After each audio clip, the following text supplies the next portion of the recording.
মঙ্গলবার মানিকচকের গোপালপুরের অঞ্চলের গঙ্গা ভাঙনগ্রস্ত ও বন্যা পীড়িত পরিবারগুলি দেখতে এলেন সিপিআইএম নেতা দেবজ্যোতি সিনহা, শ্যামল বসাক, শ্রীনিবাস মণ্ডল সহ ব্লক ও অঞ্চল নেতৃত্ব। প্রথমে তিনি কামালতিপুর যান, সেখানে ভাঙনগ্রস্ত পরিবারগুলির সাথে কথা বললেন। কামালতিপুর জামে মসজিদ ঘুরে দেখলেন তাদের ঈশ্বরটোলা এবং তারপর গোপালপুর হাই স্কুলের ত্রাণ শিবিরে আশ্রয়রত পরিবারগুলির সাথে দেখা করে তাদের অভাব অভিযোগের কথা শুনলেন।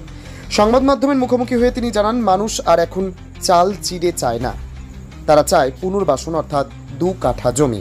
তৎকালীন বাম সরকারের আমলে রাজিন সিংহির বড় বাগানে 700 বিঘা জমিতে 3000 পরিবারকে বসিয়েছিলেন।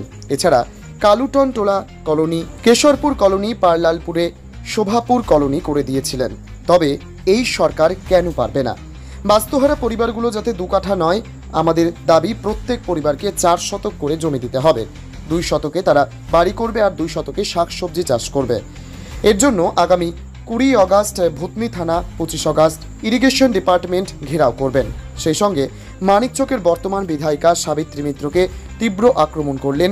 পাশাপাশি বললেন, বিজেপি নেতা দেখলেই তাদের ওপর বিক্ষোভ করা উচিত।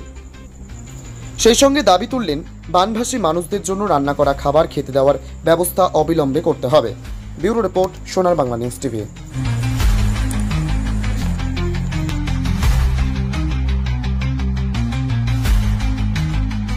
400 করে জায়গা দেওয়ার ব্যবস্থা করতে হবে। জমি দেওয়ার ব্যবস্থা করতে হবে। লড়াই চাই, ভাঙন পীড়িত মানুষদের 400 করে জমি কিনে দিতে হবে। ভাঙন পীড়িত মানুষদের 400 করে জমি কিনে দিতে হবে। মোদী সরকার একডালিও মাটি ফেলছে না কেন? জবাব চাই, জবাব দাও। এই বিজেপির কালো হাত ভেঙে দাও, ঘুরিয়ে দাও। এই বিজেপির কালো হাত ভেঙে দাও, ঘুরিয়ে দাও। বন্যা পীড়িত মানুষদের 400 করে জায়গা কেনার ব্যবস্থা রাজ্য সরকারকে করতে হবে। বালির বস্তা দিয়ে ভাঙন রোধ করা যায়নি, যাবে না। বালির বস্তা দূর হটো। বালির বস্তা দূর হটো। 25 তারিখ শেষ দপ্তর অভিযানে দলে দলে যোগ দিন।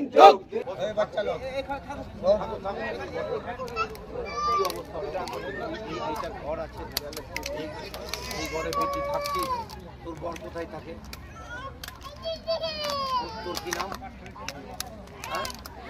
এর নামটা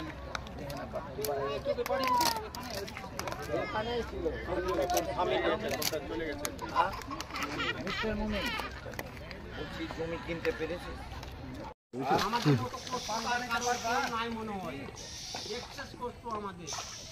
কোনো বাথরুম নাই, একটা বাথরুম দেয়নি, বাথরুম না সরকার থেকে দেয়নি আমাদেরকে। আমরা নিজে একটা করেছিলাম কোনো মতন করে, সেটাও জলে ডুবে গেছে, পড়ে গেছে।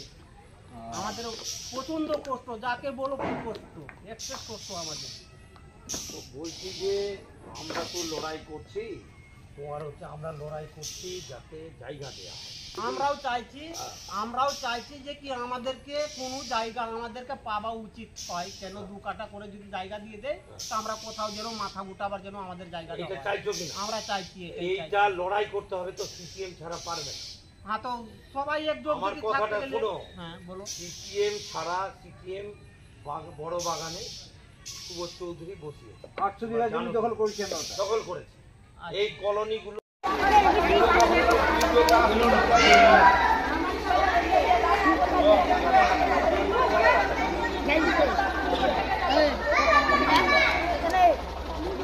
দেখলেন গোপালপুরের পরিস্থিতি। বলছি, এই নদী ভাঙন ভয়ঙ্কর চেহারা নিয়েছে সামগ্রিক মালদা জেলাতে। আর মানিকচক তো আরও খারাপ।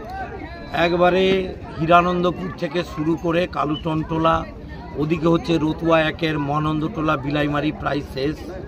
গঙ্গা ফুলহরের মধ্যে যে 2 কিলোমিটার দূরত্ব ছিল, সেটা কমতে কমতে এখন 700 মিটারে দাঁড়িয়েছে। যদি মহানন্দটোলা বিলাইমারি শেষ হয়ে যায়, তাহলে গঙ্গা নদী ফুলহরে মেন স্ট্রিম হিসেবে ঢুকে যেতে পারে, এটা বিজ্ঞানীদের আশঙ্কা। আর গোপালপুর সবচেয়ে বেশি ক্ষতিগ্রস্ত। যেভাবে কেবি ঝাউ বন্যা উঠে গেছে, সেরকম গোপালপুরও আজকে অস্তিত্ব সংকটে পড়েছে।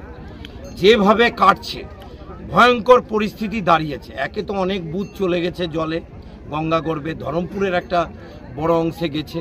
তারপরে তো সবাই জানেন যে সুবোধ চৌধুরী এখানকার যখন প্রাক্তন বিধায়ক ছিলেন সিপিআইএমে, তখন বাগানে প্রায় 700-800 বিঘা জমিতে হাজার হাজার মানুষকে বসিয়েছে, কলোনি তৈরি করে দিয়েছে। আর এখন তো বালির বস্তার কাজ হয়। আজকে হচ্ছে যে এখানে একটা পরিচিত বিষয় হয়ে গেছে, দুইজন খালা, একটা হচ্ছে কালিয়াচকের খালা মানে মন্ত্রী সাবিনা ইয়াসমিন, আর একটা হচ্ছে মানিকচকের খালা মানে পিসি সাবিত্রী মিত্র। তো উনি নাকি এসেছেন। আমাদের কথা হচ্ছে যে এই বালির বস্তাতে এখানকার যুবকরা একটা হিসেব করে দিয়েছিলেন, 13.5 টাকা বিল হচ্ছে। বালির বস্তার দাম 2 টাকা থেকে 3 টাকা, মাটির দাম 5 থেকে 6 টাকা, লেবারের খরচ 2 থেকে 3 টাকা, বস্তা সেলাই করছে 1 টাকা, এই সব নিয়ে 13.5 টাকা দাঁড়াচ্ছে। আর সরকারিভাবে ইরিগেশনে বিল হচ্ছে 64 থেকে 65 টাকা। ইরিগেশনের কি ঘুম তো ভাঙাতেই হবে। আগামী 25 তারিখ ইরিগেশন দপ্তর ঘেরাও আছে, বামফ্রন্টের ডাকে, লাল ঝান্ডার ডাকে। এই কি এই জুলাই আগস্ট মাসে কাজ হবে? কেন ফেব্রুয়ারি মাসে কাজ হবে না? কেন মার্চ মাসে কাজ হবে না? তারপর যে টাকাগুলো দেয়া হচ্ছে, এখন মানুষ বলছে চিরা চাই না, কি দিচ্ছে? একটা দুটো ত্রিপাল আর 250 গ্রাম চিরা, এই দিয়ে এখন সাবিত্রী মিত্র এলেন গোপালপুর হাই স্কুলে দুটো একটা কিট উঠিয়ে দিয়ে দিলেন। এসব নাটক না করে জমি কিনে দেওয়া হোক, যেটা বুদ্ধদেব ভট্টাচার্য আইন পাস করে করেছিলেন। 4 শতক করে জায়গা দেয়া, ডিএমকে টাকা দিয়েছিলেন। এই প্রকল্পটাকে ধ্বংস করে দিয়েছে তৃণমূল। নিজ ভূমি নিজ গৃহ, 2 শতকে বাড়ি করবে আর 2 শতক শাকসবজি লাগাবে। এখানকার মানুষ ওই অমৃতির ওখানে বটতলাতে সব জমি কিনছেন। এই যে 80 কোটি 90 কোটি 400 কোটি এই দিয়ে যদি ওখানে 10 বিঘা জমি কিনে, আর যাদের ভাঙন পীড়িত মানুষ আছে 4 শতককে জায়গা দিলে মুখ্যমন্ত্রীকে জয় জয়াকার করতেন। করছেন না। বালির বস্তায় কাটমানি আছে, আমার নতুন নতুন ফ্ল্যাট হবে, আমি কলকাতায় গিয়ে আরামে 14 পুরুষ খেতে পারবো। এই জন্য মন্ত্রীরা এই কাজ করছেন না। জমি কিনে দিতে হবে। আমরা গরিব মানুষকে বলছি, ভূতনির মানুষ হয়ে এক কাট্টা হচ্ছেন। আগামী ভূতনিতে থানা ঘেরাও আছে, কারণ এখানে যদি কেউ প্রতিবাদ করে পুলিশের গাড়ি রাখা থাকে, এই ওকে ধরো। এই পুলিশকে সামনে রেখেই তৃণমূল এখন সরকার চালাচ্ছে। সেই কারণে ভূতনি থানা আমরা আগামী 20 তারিখ ঘেরাও করছি। কালকে হাজার হাজার মানুষ ছিলেন, আমাদের পার্টি নেতা কমরেড সুমিত দে, বামফ্রন্টের নেতারা সবাই ছিলেন। আমরা লড়ি, এখানকার মানুষ জানেন যে বামপন্থীরা লড়াই করে বলছে জমি দিতে তৃণমূল পারবে না, সরকার থেকে সরে যাক। 3 মাসের মধ্যে সিপিএমকে মানিকচক থেকে জেতান, আমরা জমি দেওয়ার ব্যবস্থা করব। সেই হিম্মত আমাদের আছে। আমরা বাগানে জমি দিয়েছি, আমরা কেশরপুর কলোনি করেছি, আমরা কালুটন টোলায় কলোনি করেছি, আমরা পাল্লালপুরে শোভাপুর কলোনি করেছি, লালুটোলা ভীমাগ্রাম বিনগরে কলোনি করেছি। জমি দিতে হবে। আর মোদি এক ডালিও মাটি ফেলে না। এই বিজেপি নেতাদেরকে তো দেখলে তাদের উপরে বিক্ষোভ করা উচিত। করেছে মহানন্দ টোলার মানুষ। উত্তর মালদার সাংসদ পালিয়ে বেঁচেছেন খগেন মুর্মু ওই মহানন্দ টোলায়। এক ডালি মাটি ফেলবে না। আর খালি বক্তৃতা, ডিপিআর দেয়নি। তৃণমূল বিজেপির সেটিংয়ে এই মানিকচকের সর্বনাশ হচ্ছে, মালদার সর্বনাশ হচ্ছে। আজকে ফারাক্কা ব্যারেজের কারণে এই ভাঙন হচ্ছে। কেন জাতীয় বিপর্যয় ঘোষণা হবে না? কেন মোদি আসছে না? আমাদেরকে 50টা এমপি দেন না। সিপিআইএম 50টা এমপি পেলে, আর যদি দিল্লিতে কংগ্রেসের সরকার থাকে, প্রধানমন্ত্রীকে এনে আমরা এখানে ভাঙন পরিদর্শন করাবো। কিন্তু মোদি আসবে না, যতই সেটিং থাকুক মমতা ব্যানার্জির সাথে। ফলে আমাদের প্রধানমন্ত্রী যদি আজকে থাকতো, তাহলে এই দুর্দশা অবস্থা হতো না। রান্না করা খাবার কালুটন টোলা, ধরমপুর, মানিকচক, গোপালপুরে ঈশ্বরটোলা, দক্ষিণ হুকুমত টোলা, উত্তর হুকুমত টোলার পাট, কামালতিপুরে রান্না করা খাবার চালু করুক। প্রয়োজনে পাড়ায় সমাধান পরে হোক। পাড়ায় সমাধান মানে কি? ভাঙন পীড়িত মানুষ পাড়ায় সমাধানে গিয়ে কি বলবে? বলবে জমি চাই, বলবে বাড়ি করে দাও। 10 লাখ টাকা করে দিচ্ছে, মানুষকে জমি দেয়া হোক। এটা সিপিআইএমের দাবি, লাল ঝান্ডার দাবি।